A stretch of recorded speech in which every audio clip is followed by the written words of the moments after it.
Good morning, જય શ્રી કૃષ્ણ. તો આરુભાઈ સોફે આરોટી રહ્યા હતા ઉઠીને, અને પછી હું પણ મારી કોફી પી રહી હતી. હું પણ અડધી ઊંઘમાં જ હતી. પછી ભાઈ થોડી વાર પછી બધાએ એવું કીધું કે અમારે આલુ પરોઠા ખાવા છે. તો આરુભાઈ કે ચલો હું મમ્મી મસ્ત આલુ પરોઠા બનાવી દઉં. તો ભાઈ બટેકાની છાલ ઉખાડવા બેસી ગયા હતા અને થોડી પ્રિપરેશન પણ કરી નાખી ફટાફટ, અને બની ગયા સરસ મજાના આલુ પરોઠા. સવારે 8 વાગે આલુ પરોઠા બનાવ્યા અને 9 વાગે બધા ફટાફટ બ્રેકફાસ્ટ કરવા બેસી ગયા, અને સરસ મજાના હોટલ જેવા જ અમે બનાવી નાખ્યા હતા.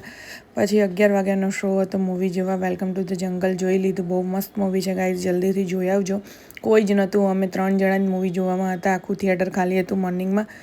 પછી 2 વાગે આવીને અમે લોકોએ બનાવી નાખી મસ્ત સેન્ડવિચ, કેમ કે આલુનો મસાલો તો ઓલરેડી રેડી જ હતો. ચીઝ બ્રેડ પકોડા બનાવી નાખ્યા, યમ્મી યમ્મી. અને અમે લોકો બેસી ગયા. જો આ ડિનર ચાલી રહ્યું છે, ડાયરેક્ટ ડિનર. આફ્ટરનૂનના બ્લોગ જ લેવાના ભૂલી ગયા. ડિનરમાં પણ જીરા રાઈસ બનાવી નાખ્યા હતા, મસ્ત મજાના જીરા રાઈસ, અને તળેલા પાપડ અને સલાડ બનાવી નાખ્યું. અને પછી આ વાસણ ઘસવાનું વારું આવે એટલે આજ તો કંટાળો આવતો હતો, એટલે બધા વાસણને મેં નાખી દીધા ફાઇનલી ડિશવોશમાં. અને પછી અમે લોકો ચાલવા નીકળ્યા, પણ રસ્તામાં મને શું સૂઝ્યું ને, તો જો આખા રોડ પર ગાંજો ઉગ્યો છે ગાઈઝ અમારા.